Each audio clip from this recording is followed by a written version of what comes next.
DCB മീഡിയയുടെ പുതിയൊരു വീഡിയോയിലേക്ക് സ്വാഗതം. ഇന്ന് മാർച്ച് 28 ശനി. ഇന്നും തുടർന്നു വരുന്ന ദിവസങ്ങളിലും നിങ്ങൾ അറിഞ്ഞിരിക്കേണ്ട പ്രധാനപ്പെട്ട വാർത്താ അപ്ഡേറ്റുകളാണ് ഷെയർ ചെയ്യുന്നത്. ചാനൽ ആദ്യമായി കാണുന്നവർ സബ്സ്ക്രൈബ് ചെയ്യുക. വീഡിയോ ഇഷ്ടമായാൽ ലൈക്ക് ചെയ്യുക. ഫേസ്ബുക്കിൽ കാണുന്നവർ പേജ് ഫോളോ കൂടി ചെയ്യുക. ആദ്യത്തെ അറിയിപ്പ്, വരും മണിക്കൂറുകളിൽ കേരളത്തിൽ ഒറ്റപ്പെട്ട മഴയ്ക്ക് സാധ്യതയെന്ന റിപ്പോർട്ടുകൾ എത്തുകയാണ്. കൊല്ലം, തൃശൂർ, മലപ്പുറം, കണ്ണൂർ, കാസർഗോഡ്, കോഴിക്കോട് ജില്ലകളിലാണ് മുന്നറിയിപ്പ്. കോഴിക്കോട് 40 കിലോമീറ്റർ വരെ വേഗതയിൽ കാറ്റിനും സാധ്യതയുണ്ട്.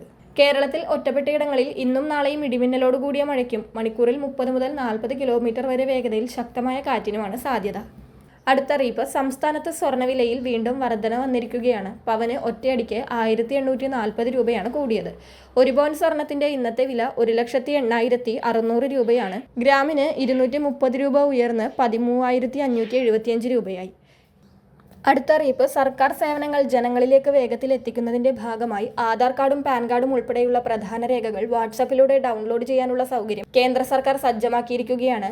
മൈഗവ് ഹെൽപ്പ് ഡെസ്ക് ചാറ്റ്ബോട്ട് വഴിയാണ് ഈ സേവനം ലഭ്യമാകുക. UIDAI പോർട്ടലിലെ തിരക്കോ ക്യാപ്ച കോഡുകളുടെ നൂലാമാലകളോ ഇല്ലാതെ തന്നെ 24 മണിക്കൂറും ലളിതമായി ഈ സേവനം പ്രയോജനപ്പെടുത്താം. വാട്സാപ്പിലൂടെ ആധാർ ലഭിക്കുന്നതിനായി ഉപഭോക്താക്കൾ ആദ്യം 90 13 15 15 15 എന്ന നമ്പർ ഫോണിൽ സേവ് ചെയ്യണം. തുടർന്ന് വാട്സാപ്പ് തുറന്ന് ഈ നമ്പറിലേക്ക് ഹായ് അല്ലെങ്കിൽ നമസ്തേ എന്ന സന്ദേശം അയക്കുക. ചാറ്റ്ബോട്ട് നൽകുന്ന ഓപ്ഷനുകളിൽ നിന്ന് ഡിജി ലോക്കർ സർവീസ് എന്നത് തിരഞ്ഞെടുക്കുക. ഡിജി ലോക്കർ അക്കൗണ്ട് ഉള്ളവർക്ക് യെസ് നൽകി മുന്നോട്ട് പോകാം. അക്കൗണ്ട് ഇല്ലാത്തവർക്ക് ഡിജി ലോക്കർ വെബ്സൈറ്റ് വഴിയോ ആപ്പ് വഴിയോ നേരത്തെ അക്കൗണ്ട് തുടങ്ങാവുന്നതാണ്. വെരിഫിക്കേഷനായി നിങ്ങളുടെ 12 അക്ക ആധാർ നമ്പർ നൽകിയാൽ ബന്ധിപ്പിച്ചിട്ടുള്ള മൊബൈൽ നമ്പറിലേക്ക് OTP വരും. OTP നൽകി വെരിഫിക്കേഷൻ പൂർത്തിയായാൽ ഡിജി ലോക്കറിലുള്ള രേഖകളുടെ പട്ടിക ചാറ്റിൽ തെളിയും. ഇതിൽ നിന്ന് ആധാർ തിരഞ്ഞെടുത്താൽ ഉടൻ തന്നെ ആധാർ കാർഡിന്റെ PDF ഫോർമാറ്റ് ലഭ്യമാകും. ഇതേ രീതിയിൽ തന്നെ പാൻ കാർഡ്, ഡ്രൈവിംഗ് ലൈസൻസ് തുടങ്ങിയ രേഖകളും ഡൗൺലോഡ് ചെയ്യാവുന്നതാണ്. വാട്സാപ്പിലൂടെ ലഭിക്കുന്ന ഈ PDF ഡിജിറ്റൽ ഒപ്പുള്ളതായതിനാൽ നിയമസാധുത ഇതിനുണ്ടാകും. ആധാറുമായി ബന്ധിപ്പിച്ച മൊബൈൽ നമ്പർ തന്നെയായിരിക്കണം ഈ സേവനത്തിനായി ഉപയോഗിക്കേണ്ടത്.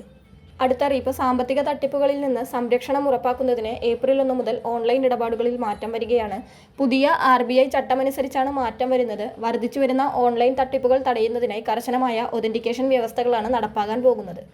ഏപ്രിൽ 1 മുതൽ ഇന്ത്യയുടെ ഡിജിറ്റൽ പേയ്മെന്റ് ആവാസ വ്യവസ്ഥയിലാണ് പുതിയ സുരക്ഷാ നവീകരണം വരുന്നത്. അടുത്ത അറിയിപ്പ്, മാർച്ച് ഏപ്രിൽ മാസങ്ങളിലെ ക്ഷേമ പെൻഷൻ ഒരുമിച്ച് വിതരണം ചെയ്യാനാണ് നിലവിൽ സർക്കാർ തീരുമാനിച്ചിരിക്കുന്നത്. വിഷു, ഈസ്റ്റർ പ്രമാണിച്ച് 2000 രൂപയുടെ 2 ഗഡുക്കളായി ആകെ 4000 രൂപ ഗുണഭോക്താക്കളുടെ അക്കൗണ്ടുകളിലേക്ക് 31-ാം തീയതിയോടെ എത്തുന്നതാണ്.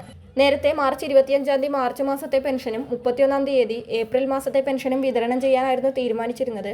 എന്നാൽ 25-ാം തീയതി മാർച്ച് മാസത്തെ പെൻഷന്റെ വിതരണം ഉണ്ടായില്ല. ഇതോടെയാണ് 2 മാസത്തെ തുകകളും മാർച്ച് 31 മുതൽ വിതരണം ചെയ്യുമെന്ന സൂചനകൾ എത്തിയത്. ഇതോടൊപ്പം കെട്ടിട നിർമ്മാണ തൊഴിലാളി ക്ഷേമനിധി ബോർഡിലുള്ളവർക്ക് കുടിശ്ശികയടക്കം 6 ഗഡുക്കളായി ഏകദേശം 9,600 രൂപയോളം ലഭിക്കും. ഇതിൽ 5 ഗഡുക്കളുടെ വിതരണം ഇപ്പോൾ നടന്നു വരികയാണ്.